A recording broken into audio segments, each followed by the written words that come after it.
Hello everyone, welcome back to Edquest and the world of generative AI. पिछले videos में हमने बात की एजेंट्स और एजेंटिक रैग के बारे में। आज के इस वीडियो में हम कंपेयर करेंगे ट्रेडिशनल रैग को एजेंटिक रैग से। मतलब दोनों कैसे काम करते हैं, क्या डिफरेंसेस हैं और रियल वर्ल्ड में इनका यूज़ कहाँ होता है। तो चलिए शुरू करते हैं। सबसे पहले there is a question for you, एक सिंपल रैग अप्रोच ज़्यादा पावरफुल है या एजेंटिक रैग? अब जब आपने रैग को और एजेंटिक रैग को थोड़ा बहुत समझ लिया है तो आप आसानी से जवाब दे सकते हैं कि agentic rag is much powerful than rag. तो चलिए बात करते हैं पहले ट्रेडिशनल रैग के बारे में। इसको सोचो एक वन वे स्ट्रीट की तरह। आपने एक क्वेश्चन पूछा, सिस्टम सीधा डेटाबेस से कुछ इन्फॉर्मेशन फेच करके आपको आंसर दे देता है, सिंपल और फास्ट। लेकिन प्रॉब्लम भी यही है, ये एक सिंगल शॉट प्रोसेस है। मतलब सिस्टम चेक ही नहीं करता कि आंसर हेल्पफुल है या नहीं है। सेकेंडली, इसमें फीडबैक लूप मिसिंग है। अगर जो इन्फो मिला वो आउटडेटेड या गलत है तो बस वही फाइनल आंसर होता है। इमेजिन करो, आप एक लाइब्रेरियन से बुक मांगते हो और वो बिना चेक किए शेल्फ की पहली बुक निकाल कर आपको दे दे। इट डजेंट मैटर कि वो गलत है या सही है, आपको वही मिलेगी। So there is no way to improve results in RAG. इसीलिए ये सिंपल सवालों के लिए काम करता है, लेकिन जब क्वेरी कॉम्प्लेक्स हो जाए ट्रेडिशनल रैग की लिमिटेशंस बाहर आ जाती हैं। अब बात करते हैं एजेंटिक रैग के बारे में। ये एक डिटेक्टिव की तरह काम करता है।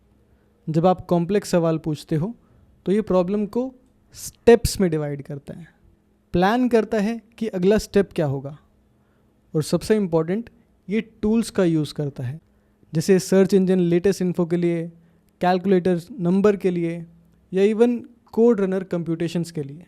चलिए एक एग्जांपल से समझते हैं। आप पूछते हो what is the capital of country that won the last FIFA world cup and what is the average rainfall in July. अब दोनों क्वेश्चंस अलग अलग हैं।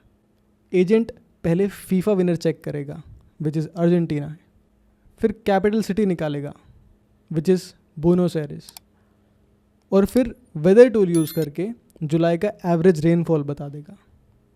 और अगर बीच में गलती हो गई या डेटा इनकम्प्लीट है तो ये अपनी अप्रोच चेंज करके दोबारा सर्च करेगा, बिल्कुल एक डिटेक्टिव की तरह जो हर क्लू को फॉलो करता है और ज़रूरत पड़ने पर नया तरीका ट्राई करता है। तो मेन डिफरेंस क्या है इसमें? ट्रेडिशनल रैग पहले रिट्रीव करता है और फिर रिस्पॉन्ड कर देता है, जबकि एजेंटिक रैग पहले रीज़न करता है, सोचता है, उसके बाद प्लान करता है, फिर उस पर एक्शन लेता है और फिर उस प्रोसेस को अडॉप्ट कर लेता है। तो यहाँ पर सिर्फ रिट्रीवल और रिस्पॉन्स जनरेशन हो रहा है, यहाँ पर रीजनिंग, प्लानिंग, एक्शन और अडेप्टेशन हो रहा है। इसीलिए agentic rag is way powerful than traditional rag. Traditional rag सिर्फ एक इन्फॉर्मेशन निकालता है, एजेंटिक रैग इंटेलिजेंटली इन्फॉर्मेशन को कलेक्ट, एनालाइज और कंबाइन करके एक प्रॉपर सोल्यूशन देता है। और यही चेंज एजेंटिक रैग को बनाता है एक रियल वर्ल्ड प्रॉब्लम सॉल्वर। अब आपके लिए एक छोटी सी एक्सरसाइज। आपको अगर अपना नेक्स्ट इंटरनेशनल ट्रिप प्लान करना हो, जिसमें फ़्लाइट्स, होटल्स, एक्टिविटीज़, बजट सब मैनेज करना हो, क्या आप एक सिंपल रैग सिस्टम से काम चला लेंगे, या फिर आपको एक एजेंटिक रैग चाहिए जो सारी चीज़ें स्टेप बाय स्टेप प्लान करके बेस्ट ऑप्शंस ढूंढ के दे?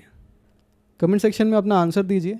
मुझे देखना है कि आप किसे ज़्यादा ट्रस्ट करते हैं, ट्रेडिशनल रैग या एजेंटिक रैग पर। So that is it for today. Next video में हम डिस्कस करेंगे एजेंटिक रैग के रियल वर्ल्ड एप्लीकेशंस। तब तक के लिए thank you for watching. See you in the next video.